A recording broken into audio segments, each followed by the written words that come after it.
Gini deh, gimana ceritanya satu partai politik bisa kelihatan menyerang pemerintah, tapi di saat yang sama juga seolah-olah merangkul kekuasaan?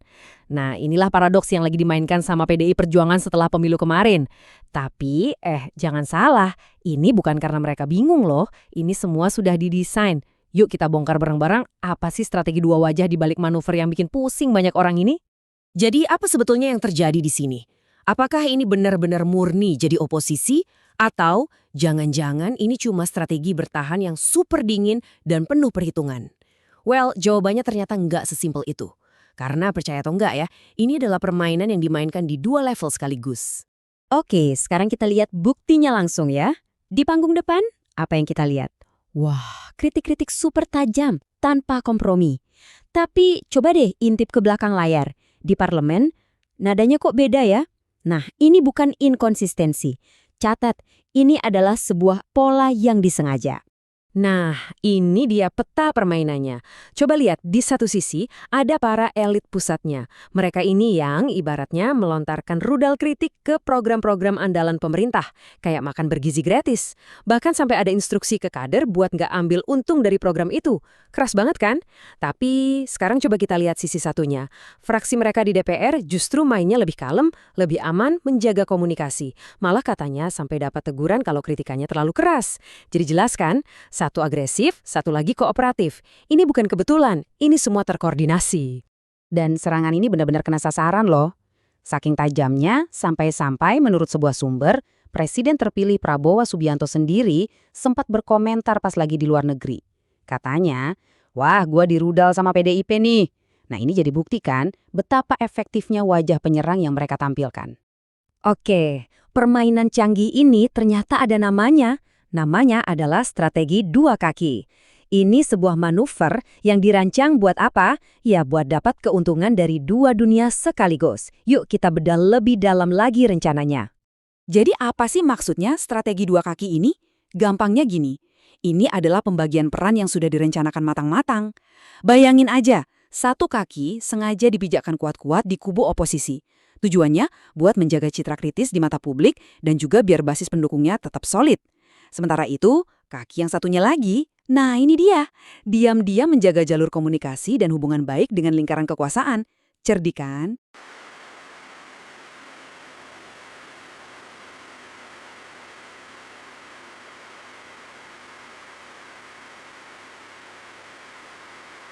Gini cara mainnya, simple banget. Langkah pertama, serang. Para elit pusat jadi ujung tombaknya nih, mereka yang lempar kritik keras buat jaga citra partai sebagai penyimbang. Terus, langkah kedua. Rangkul, fraksi di DPR jadi jembatannya. Tugas mereka menjaga pintu negosiasi biar tetap terbuka.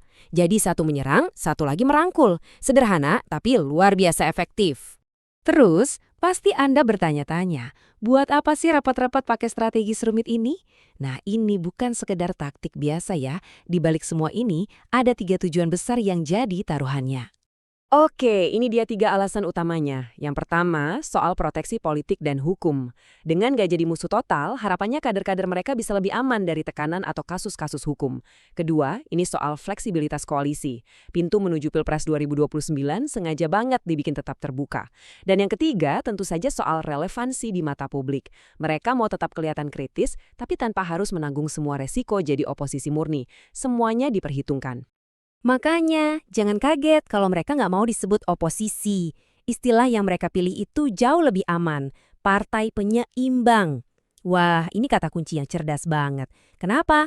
Karena ini ngasih mereka lisensi buat ya menyerang kalau lagi perlu, tapi juga bisa bekerja sama kalau dirasa menguntungkan. Nah, sampailah kita ke pertanyaan berikutnya. Apakah strategi kayak gini itu jenius secara politik? Atau justru berbahaya, baik buat demokrasi maupun buat citra partai itu sendiri? Disinilah kita masuk ke analisis yang lebih dalam. Karena jujur aja, ini tuh kayak pisau bermata dua. Di satu sisi, harus diakui ini manuver politik yang brilian.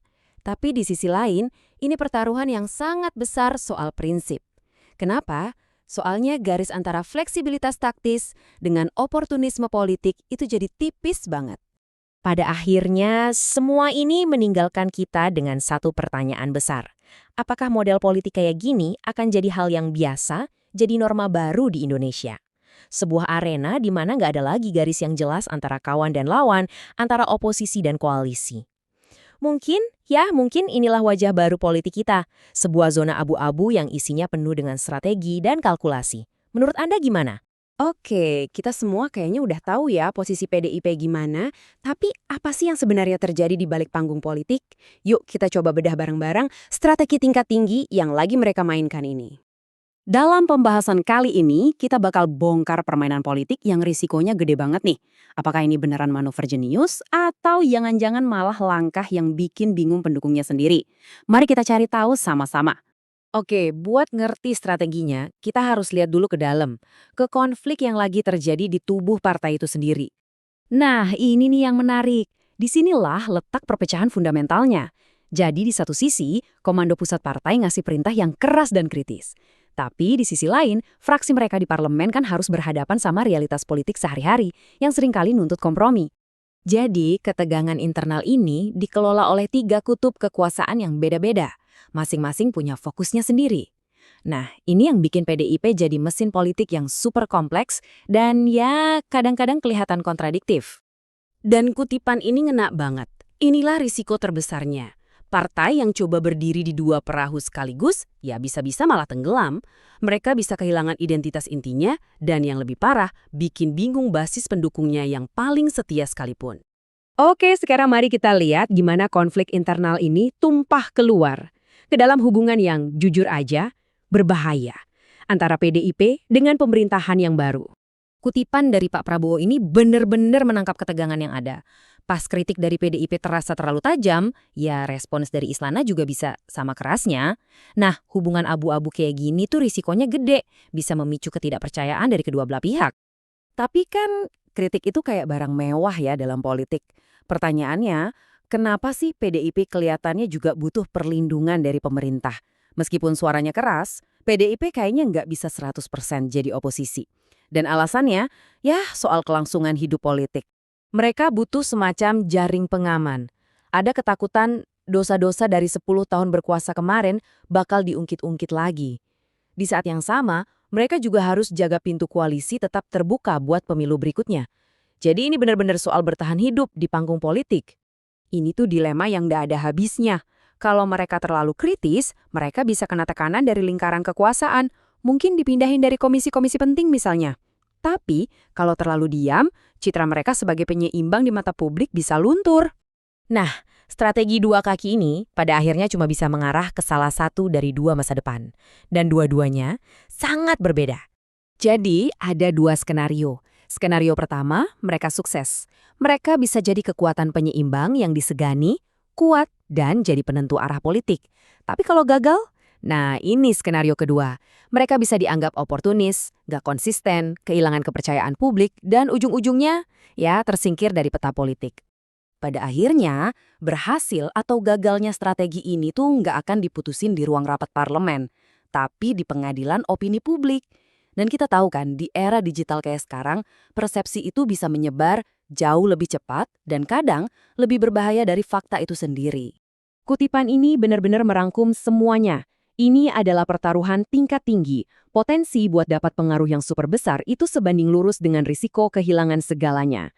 Jadi pertanyaan pamungkasnya adalah, apakah publik akan melihat ini sebagai sebuah kejeniusan politik atau justru pengkhianatan terhadap prinsip? Karena pada akhirnya, ya kita semua, para pemilih yang akan memberikan vonis terakhir. Apakah ini sebuah mahakarya yang diperhitungkan dengan matang atau malah kesalahan perhitungan yang fatal? Apakah ini kecerdikan atau kemunafikan politik? Kita lihat saja nanti.